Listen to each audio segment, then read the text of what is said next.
Romans arrived in Britain in 43 AD. With skill, they navigated the rough seas from Rome, through Europe, to the Middle East and the British Isles, the northern frontier of their great empire.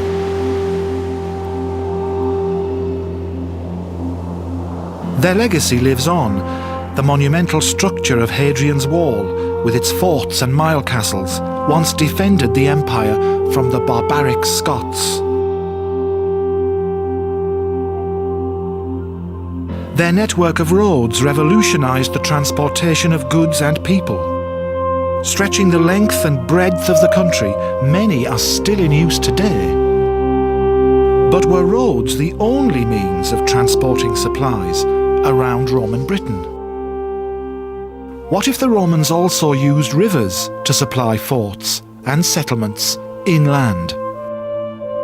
A group of amateur archaeologists in the north of England are challenging the established view of the archaeological world. They believe that water transport plays a much more important part in Roman history than has ever been imagined. But if the Romans did navigate our rivers, why has this been continuously overlooked by the so-called experts? Where is the evidence? Where are the locks and dams that would have been needed to navigate rivers? The amateurs believe they have the answer, and in so doing are rewriting history.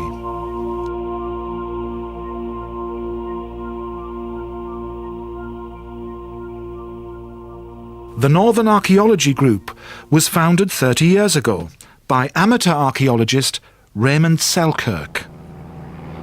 Now retired from his air and sea careers, he has devoted himself to his archaeological studies. I was the president of Sunderland Flying Club, so we used to fly the professor and a couple of other chaps in the back, members of our group or members of the Sunderland Echo, to keep a record of what we found, and we took thousands of photographs, thousands of them. With regard to dams, it was interesting for me. It was also obvious. Long before I became an aeroplane pilot, I was a ship's officer and carried heavy goods around the world, military stores, troops, etc. And flying around the north of England, I was looking at the ground not through the eyes of a pilot, but through the eyes of a sailor. And it all came to me, the Romans had done exactly the same thing. Raymond Selkirk began his search at Newcastle Literary and Philosophical Society, where he discovered a set of Victorian documents. Dated the late 19th century, they revealed a heated debate instigated by a Reverend Dr. Hoople, who was convinced that there was a Roman structure in the River Wear at Hilton, near Sunderland, a structure that has now disappeared without trace. My dear brother, over the past year the proposed Roman bridge across the River Wear at Hilton, near Sunderland, has been the source of much discussion. I am a supporter in the theory that the structure which stood at Hilton was indeed Roman, and have had the good fortune of meeting a Mr. Lister, whose testimony... He told me how his apprentices obtained hundredweights of lead from the stones during their dinner hour, or in the evening... Mike Hodgson, a retired logistics manager, used this information to identify the site of the proposed Roman structure. From the records that we find in the Antiquarian Society, it says that this structure went at an angle of approximately 33 degrees across the river to the far side of the Low Fort shipyard. This was approximately 20 feet wide, a great stone structure with a gap of 15 feet on the south side where the river ran tremendously, vastly and with great rage. And this is the exact words that they use. We believe at the Northern Archaeology Group that there was a large Roman dam across this river, and this was the basis of our investigations into the Romans in the northeast of England.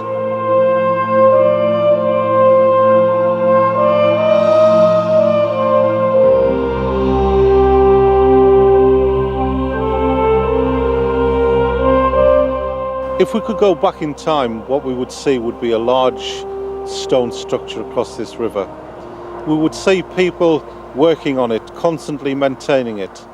As the river goes by, we'd see barges approximately 20-25 feet in length, and they're probably about 10 foot wide, loaded with goods going further to the west, Chesney Street, which was a Roman settlement, a hive of activity. We have evidence from other parts of the Roman Empire. For example, in Paris 100 years ago, they had dams all over France, and some of them still exist, and we've got things exactly the same. Now, Hilton was exactly the same. The old antiquarians didn't know what Hilton was. Some called it a bridge, some called it a paved ford, but you don't have a paved ford over the deepest part of the river in its whole length. It had to be something other than a paved ford. Paul Bidwell is the keeper of archaeology at Arbeia Roman Fort at South Shields. He disagrees with Ray Selkirk's theory of river transport on the River Wear and prefers the established view that roads were the best form of transport. Ray Selkirk has made a great contribution to archaeology in Northern England, in fact beyond, because he's drawn people's attention to things which have been neglected in the past. The question of river transport, and hand in hand with that, the question of what were Roman roads used for. In his book On the Trail of Legions, Ray Selkirk explains the reasons why Roman roads could not have been used to transport goods. The Roman roads go down 1 in 3 gradients, and it would be impossible for an ox wagon to get either down them or up them. You probably need 1,000% more oxen to get up 1 in 3 gradient, and what you would need for a down a 1 in 3 gradient is not a good brake, but a tail parachute. The Roman roads were military. The Roman supplies came up the rivers, as we're now finding elsewhere. The rough surface and severe gradients would have meant slow, tiresome journeys. And over long distances, the extra load for supplies reduced the amount of space for the goods being transported. Tom Wright, a former chief engineer at Seaham Harbour, is a self-taught expert on Roman transport. When you look at Roman roads, when they hit hills, they go straight over the top. Now, you couldn't take carts there. The reason they've done this is because they're marching roads. The real idea of the roads in the first place were not so that you could carry someone's goods from A to B. The roads were so you could get a company of troops from A to B very quickly in the event of trouble.